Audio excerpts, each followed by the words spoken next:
Um, Someone's pressed the start broadcast button. Good morning, everyone. Welcome to EducationUSA's Saturday webinars in India. Thank you for joining us. Today's session is on opportunities beyond the classroom. Before I introduce today's speaker, I would like to share some information about who we are and what we do. EducationUSA is a US Department of State supported body, and our mandate is to provide accurate, current, and comprehensive information to students who are looking to pursue higher studies in the US. We have 7 advising centers in India and over 400 worldwide. For more information, please visit educationusa.state.gov. In our efforts to reach more students, we conduct virtual information twice a month on Saturday at 10 a.m. We invite you and your friends to join us for these sessions where you can learn more about the different aspects of higher study in the US. At this point, I'm going to ask all the participants to type into the chat box if you have any technical issues, and I will respond and try to help you deal with them. At the end of the session, we will have a question and answer session, so I request that you keep your questions till the end. For today's session, our speaker is Adam Parker, who is Assistant Director of International Outreach and Recruitment at University of Iowa. We are ready to begin. Adam, the floor is all yours. Thank you for the introduction. Hello everyone, my name is Adam Parker. As she was mentioning, I'm excited to be talking to you today. I have quite a bit of experience helping students from India explore opportunities in the United States. Personally traveled to India more than 10 times, looking forward to my next visit coming up here in a month. So excited to share. Oftentimes when I'm recruiting in India, I notice a lot of students are academically looking forward to academic challenges in the United States. So they're highly focused on academic majors, research opportunities in ways that they can really explore their career path to maximize their time.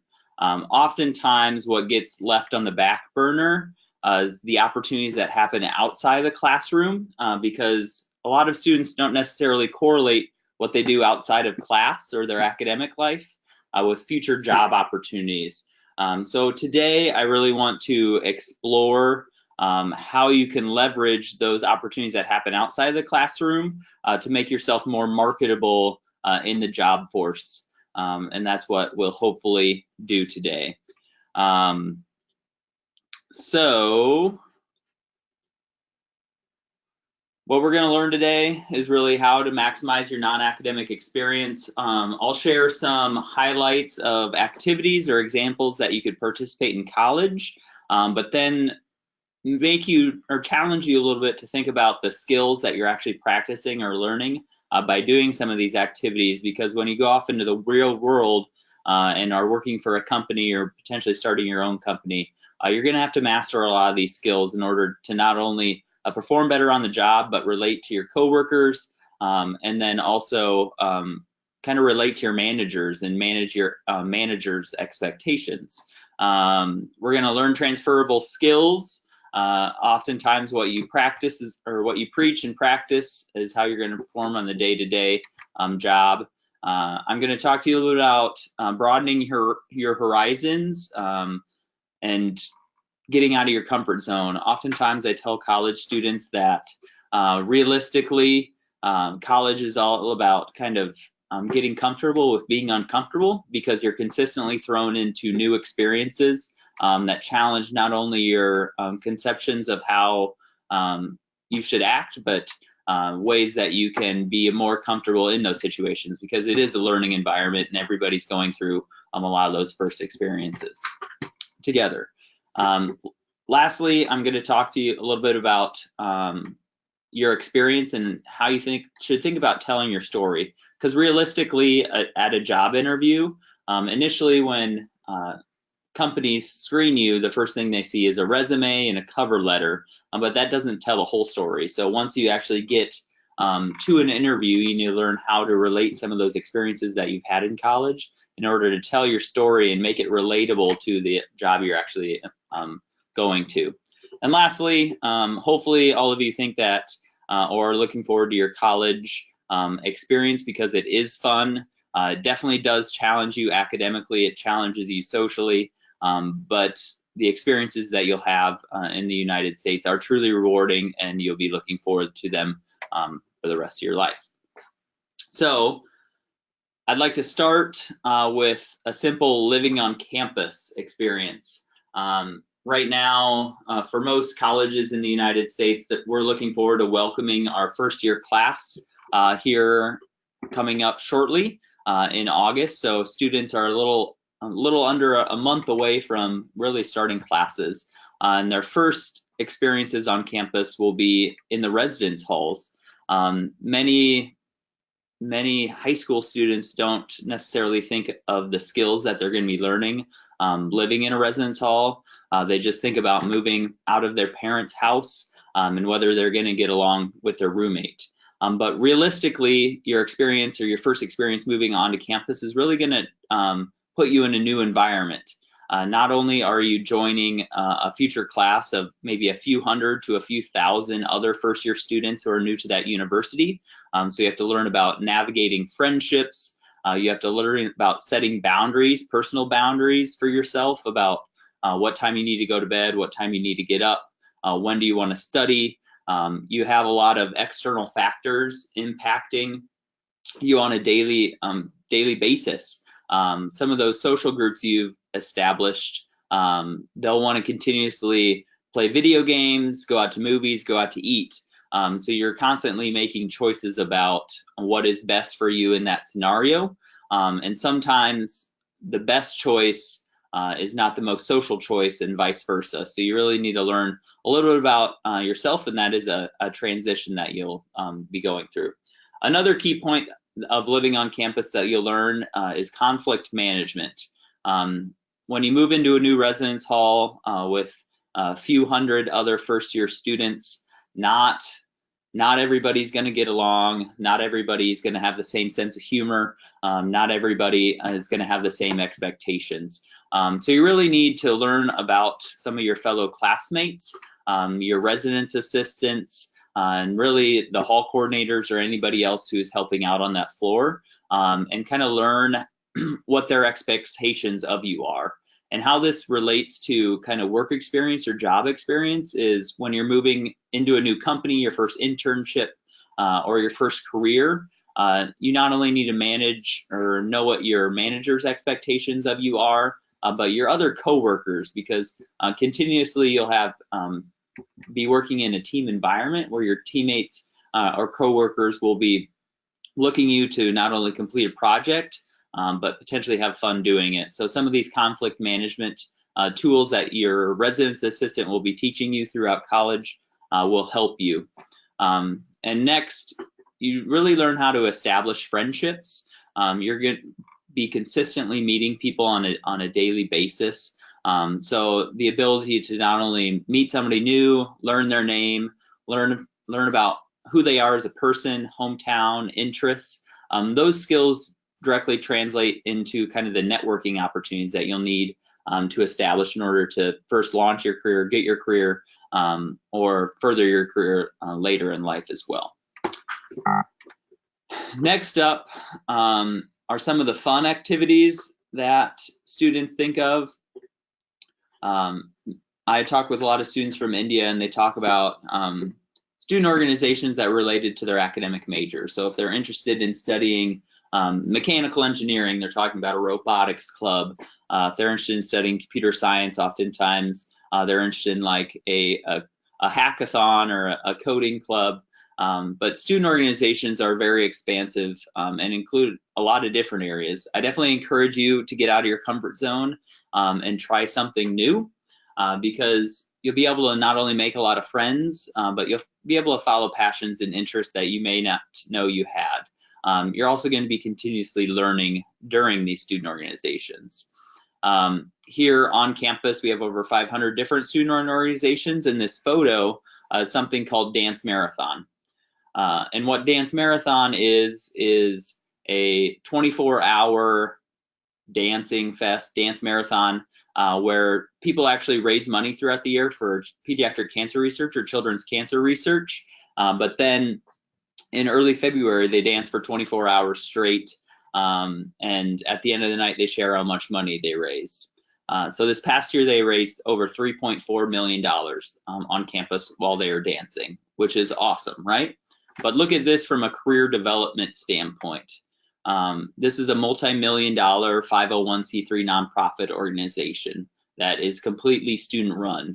So if you're a first-year student just looking to make friends, Dance Marathon is a great opportunity for you to get out of your comfort zone, dance the night away with your friends, expel a lot of calories, and just have a great time. But then look at this if you're on a leadership board of this student organization. You're going into your first interview and you've already run a multi-million-dollar 501c3 nonprofit organization. You've managed a team of over not only 3,000 dancers, but community partnerships. You've learned about fundraising. You've learned about setting goals and expectations, not only of yourself, but other teammates. Those are the types of experiences that student organizations, you can really leverage some of those details that initially when you first join, you just think you're having fun. But by your second or third year, you've started to recognize the leadership skills you've been building by holding you accountable to a weekly meeting, to going out and seeking friends or new friends to join your student organization. So you really learn to kind of build a community. You also learn a lot about time management because you're not only juggling an academic class load, but you're juggling kind of your social load as well. So, and balancing between the two of not only getting your good grades, but then also organizing time outside that you can not only de-stress, but do something impactful in your community as well. So there's a lot of transferable skills that you'll be learning from student organizations. I just gave one example of Dance Marathon. There are literally hundreds, and those can be academically related, socially related.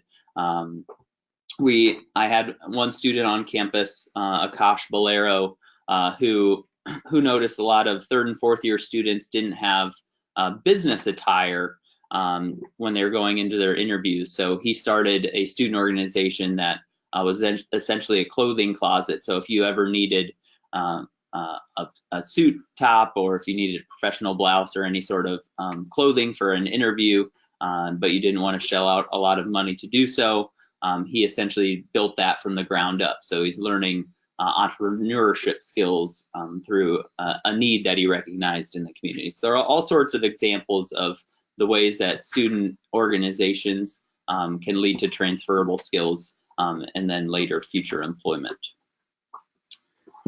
Next is kind of research. Oftentimes when I'm talking to students from India, this is the one area that gets them most excited because it's usually the most directly related to your academic major or plan. There are different types of institutions in which you can conduct academic level research, but usually this is hands-on learning experience directly related to your major with a faculty member on campus who is an expert in that given field or area. So they'll not only be teaching you the skills that you need to do academic level research, but you'll be making a personal connection. So when you're later applying into a graduate level program, or maybe you need a recommendation letter for an internship or full-time job, that faculty connection is a really good person that you can reach out to. But then you're also learning how to transcribe information and make it useful and relevant to folks that maybe didn't have the hands-on experience that you had. So being able to take information firsthand, digest it, and then convey that out to the world in an easily digestible format is a really relevant thing to be doing as well. To give you an example of what academic level research is and how that can relate directly to your job, I'll give you kind of two examples. In the photo is a National Advanced Driving Simulator. So for those of you that are interested in going into computer science and engineering, psychology, programming, any number of areas, There's a lot of cross collaboration that happens where students from different spectrums will work on a team together. So in order to manage each other, computer science student will essentially simulate a virtual environment to put a driver through, and then a psychology student will essentially make a model of different interactions to put the driver through in order to see how they'd react in semi-real world conditions. Those are the types of experiences that you can use when you have that first internship interview and they ask you a question of tough situations or that you went through. You should really be able to hone in on some of those experiences that you had in college. Another example, a direct example I can give you, is I had a roommate in college that studied biomedical engineering, and he worked in a vision research lab. So being that he's interested in biomedical engineering and working in a vision research lab, he's actually able to become a published author or co-author on one of his research projects in which they found an absence of a gene in the human eye that causes macular degeneration. And that type of experience really was the focal point of him getting into his graduate program, because he not only could use his faculty connection to write a reference letter, but he got published in a national research journal. So his name was attached to the academic level work that was attached to it. So there's a lot of opportunities and research opportunities all throughout kind of the United States on campus. And it really is as easy as talking to your teacher in some of your classes to get some of those experiences. So I definitely encourage that. Next up is a little more abstract. Next is a little more abstract, and this is the arts. This is about getting involved in your community and learning to kind of de-stress and find out what others' passions are and your own passions. So much of college is academic focused, but then you also need to learn to kind of unwind and kind of give your brain a break. And a lot of students can do this through the arts, and then later in life, in your full-time career, you can do this through the arts. So whether that is a music concert, going to an arts festival, a jazz festival, catching if there's a famous poet, author in town, whatever interest you have, kind of learning to balance those skills and really dive into them, because when you're in an interview and you need to make a connection, any background information you have with a person you're interviewing, if you find out they are interested in music and you can talk about the musical interest that you have, that's just an easy connection where you can find common ground and be more relatable. And that's really what a lot of employers are looking for, is being able to relate. Next is kind of getting outside of your comfort zone, your boundaries.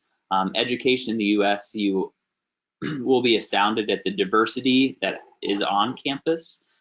So being that you're coming from India, whether you want to go to Nashe Raho, which is a large Indian dance competition, but then you also want to go to a Walk It Out where they celebrate art, dance, and theater from all of the cultures represented on campus. So you really are able to kind of network and meet people that are different from yourselves and learn kind of what motivates them, and kind of just relax inside and out of the classroom. So there's a lot of opportunities like that. Next up is collegiate athletics, and I put this on here just because a lot of folks identify, or part of their identity is really driven or derived from the institution that they go to, and the institution that you go to will have its own identity that when you're going on later in life and kind of using that alumni network to position yourself. So whether that alumni network is in LinkedIn or you're traveling through an airport with your university's logo on it, a lot of that is derived through the nefarious things that happen on campus, or the other items that happen on campus that you may not expect, like college athletics. Here on campus, that is kind of a highlight of social gatherings. There's a lot of camaraderie that happens around athletics. So whether you are a sports fan or not, you can recognize that. Like if you go to a cricket match, there's just a lot of camaraderie that goes with it, and you're always a part of that brand or school connection. Anytime you may be in college for 4 years or longer, but going throughout life, there's continuously times that I'm traveling around the world and folks see the logo represented on kind of my jacket, and they'll instantly know where you attended or they went to an institution that's similar. It's just a great bonding experience and a way for you to kind of learn to make small talk about things that aren't as serious, I guess. Next up are intramurals. Oftentimes in India, I get a lot of questions about whether you can play college athletics, and the answer is always yes. It just kind of depends in what capacity. Generally, I push most students towards intramural athletics. These are less serious, non-scholarship kind of activities where you can still play cricket, you can still run track and field, you can still play beach sand volleyball, you can still climb a rock climbing wall, etc. But you'll never get a scholarship to do so. And a lot of this is just with your other classmates, whether that's in the residence halls or just other students on campus. And the skills you learn in intramural sports is a lot about teamwork. If any of you compete in athletics now, you just recognize how you learn to depend on other people who set goals and expectations. You learn dedication it takes to practice a sport or craft and how much time you actually have to put into that. A lot of that directly relates to your work ethic later in life. And the last thing is kind of like sportsmanship, learning how to lose if there's an outcome that doesn't go your way, how to get back up on your feet and just kind of push forward towards an outcome that you do have. In life, there are numerous hurdles that will both befall you, both good hurdles, bad hurdles, and I think there's a lot of direct translation from intramural athletics and just realistically how to put one foot in front of the other, whether you win a game and how to congratulate those that maybe didn't win the game, or if you lose a game, looking back and reviewing things that you could improve for the next time that you go about. That's a lot about what kind of life is like. So in recap, I talked through kind of living on campus, student organizations, research, the arts, college athletics, and intramurals. And these are all activities that happen outside a classroom that you're not learning the nuts and bolts of your academic major, but you're learning a lot of the soft skills of what it takes to be a part of a team, a part of a company, a part of a college, how to learn and trust others around you, and how to interact and manage those relationships. So on the screen, I just laid out some of the transferable skills that each of these areas you'll explore. But just understand when you join a college or join a university, either at the undergraduate or graduate level, you really do want to push yourself to get involved outside of the classroom because that is where a lot of the connections are built. That's how faculty members will get to know you. That's how student leaders on campus will get to know you. And you really be able to build your university network to have others help you not only get that first internship, but then hopefully land that dream job after college to be a productive member of society. And ultimately, that is the goal. Okay, so that is a brief walkthrough of opportunities outside of the classroom. If there's any questions, I would be happy to go through those. Thank you so much, Adam, for presenting the session. We will now open the floor for questions.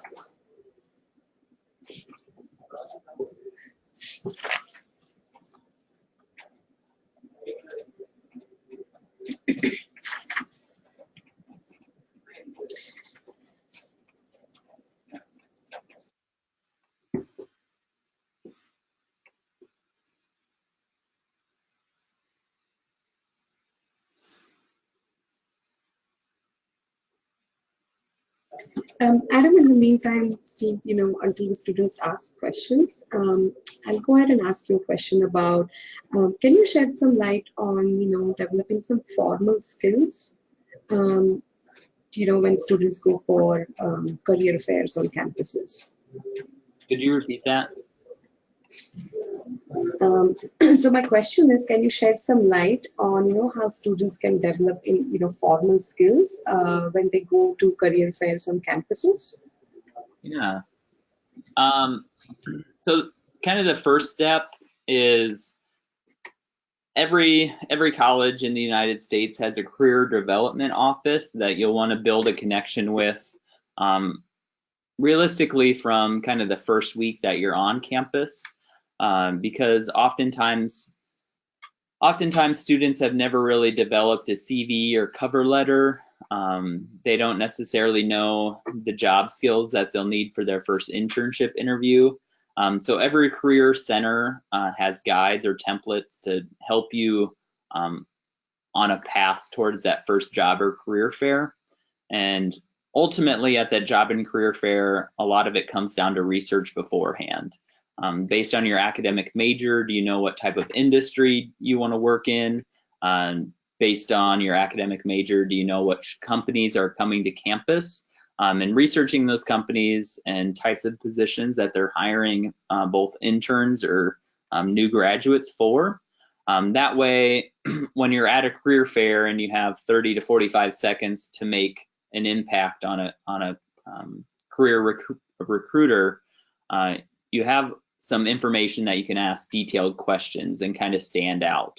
More than what does your company do? You have an in-depth conversation of XYZ engineer at your company has been doing this, and make a connection. That way you're standing out, and hand them your resume, because oftentimes those career centers, career fairs will have on-campus interviews the following days, and they'll pull from the stack of resumes of students that stopped by their fair the day before. So you'll make sure you want to make an impact and be relatable to the future employer.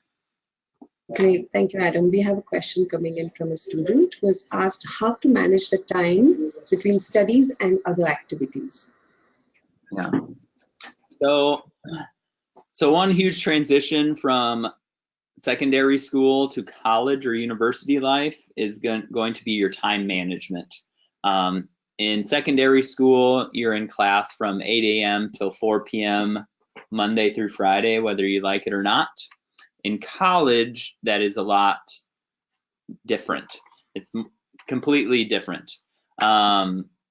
Realistically, in college, you're only physically in class about 15 hours per week, but you're studying 2 to 3 hours per hour that you're in class.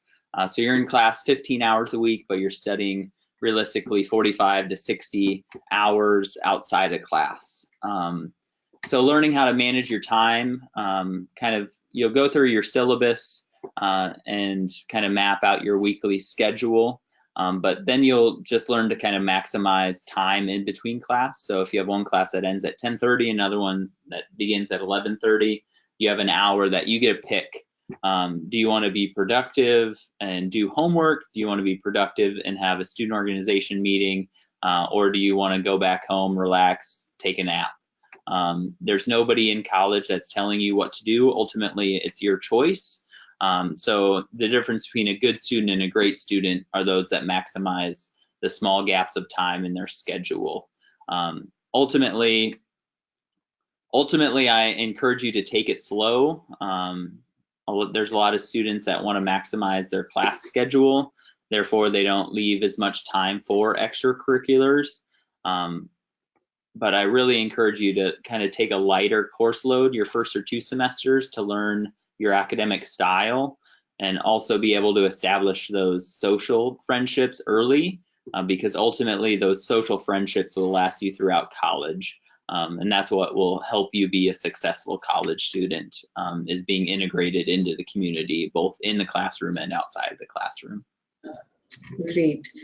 We have an interesting question. How on-campus jobs are important for students besides the fact that they help financially? Yeah. That's a good question. So international students, if you're coming on an F1 student visa, you're allowed to work up to 20 hours per week on campus. And there's a wide array of campus jobs that you can have. And there's a wide variance in the amount of pay that you can get. So pay ranges on campus from $7 US and 25 cents an hour, all the way up to $15, $20, $25 per hour. So you ultimately get to kind of choose what job you have. And oftentimes I encourage students to try and get a job in their academic area. So if you're studying business, you can get a job in the College of Business, either doing research or being a receptionist, digging through data for a professor. And those are the types of experiences that the earlier you get that, the more likely you are to find out whether that is a career area you want to go into or don't want to go into. Most students are really worried about landing the right internship or the right job.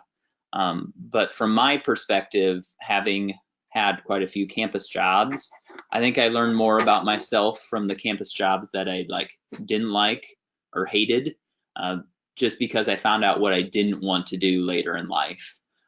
So don't be afraid to take a risk and do a student job that you may not have any experience in, because you may find something that you truly enjoy. And then worst case scenario, you just get a different student job on campus, because there's usually hundreds to thousands of opportunities. So. Great, Adam. The next question is, how do you get references from someone, whether it's faculty or otherwise? How do you get references, was the question? Mm-hmm. Yes. So being a staff member here on campus, I don't think students take enough time to build a relationship with their professor or the staff member that they're asking references for, because usually if you're to a point in either school, graduate school application or a job interview, where a reference, where a company or college is going to call a reference, you need to be able to have a really good relationship with that person so they can talk to you about your strengths and weaknesses. So if you are looking for references and where to get them, I encourage you to get outside of your comfort zone and have a conversation, have multiple conversations with that person, with that faculty member.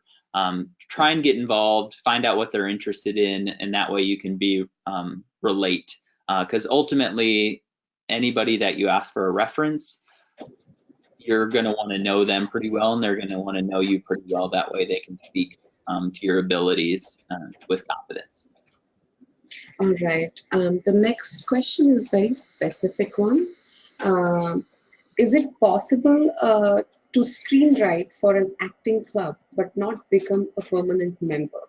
In other words, can I help whenever my schedule allows me to, or must I become a member? Yeah, that really depends on the club or organization you're a part of. Just related to that question, there are all sorts of opportunities like open mic nights or slam poetry events where you don't necessarily have to formally be a part of the organization or club in order to perform or write for those. Or some clubs and organizations are very small and have a very tight-knit community group. So if you moonlighted or just came around once or twice, it may be kind of awkward for the group. Where other organizations could be very large. So if you don't have a lot of time to dedicate to the group, it's okay for you to come around 2 or 3 times over the course of the semester. There was a question earlier about kind of career fairs. Most college campuses also have student organization fairs. So of the hundreds of organizations on campus, you can just walk around and ask what the organization is about. What are the time commitments? And they'll usually share those at kind of the welcome or initial meetings throughout the semester, so you know what is expected of you or not expected of you. So. Great. This next question is kind of, linked to the references question. And this student wants to know, what if, you know this person in virtual capacity, someone that you have worked, through internet, and you don't know them personally. Would that still be a good option to ask for a reference? I mean, this world is becoming more digital day by day. So if it's somebody that you connected with digitally that you have a relationship with, it doesn't necessarily have to be an in-person relationship, but if they know you and the work that you've done, you could definitely use that person as a reference. I see nothing wrong with that. All right. Let me just have a quick look at this question. Are students allowed to form groups off campus for different activities? Yeah, each university or school will have a different kind of answer for this, but a blanket answer is like definitely yes. Here at the University of Iowa, a student there needs to be 4 students and 1 faculty or staff advisor in order to form a new student organization. So it's definitely possible. You'd be surprised at the different student organizations that students have started. For instance, here on campus, we started an International Student Ambassadors Club for essentially international students to help other first-year international students transition to campus. That was a student-led initiative. There's the tour guides they started essentially like a bacon club where they just go to the cafeteria and eat bacon.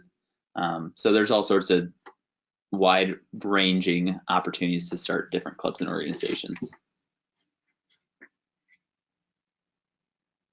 All right, I have one more question for you, Adam. Can you elaborate a little bit on someone who wants to volunteer for orientation this week, and how that would add to experience beyond classroom? Could you repeat that one more time? So my question was, can you elaborate a little bit on international students who want to volunteer for the orientations week, and how that can help them gain experience outside of classroom? Yeah, I would definitely encourage any and all of you that are, if you're a current university student or in the future, if you just notice you're interested in helping others, to volunteer for organizations like orientation. Just talk to your international programs office or international student and scholar services about how to get involved with that. But the skills that you learn at orientation services, I mean, you're learning customer service. So taking what the general public, taking all their problems and kind of diving in and figuring those out. You're learning how to be professional and put on a welcoming greeting. You're learning communication skills about how to distill information in a very relevant format. So there's all sorts of transferable skills if you're an orientation leader or taking part in any sort of orientation where you're welcoming the public. I noticed when I was in college, I helped with a program called On Aisle, which is the student orientation right before classes start. And I had to just manage a group of 20 first-year students.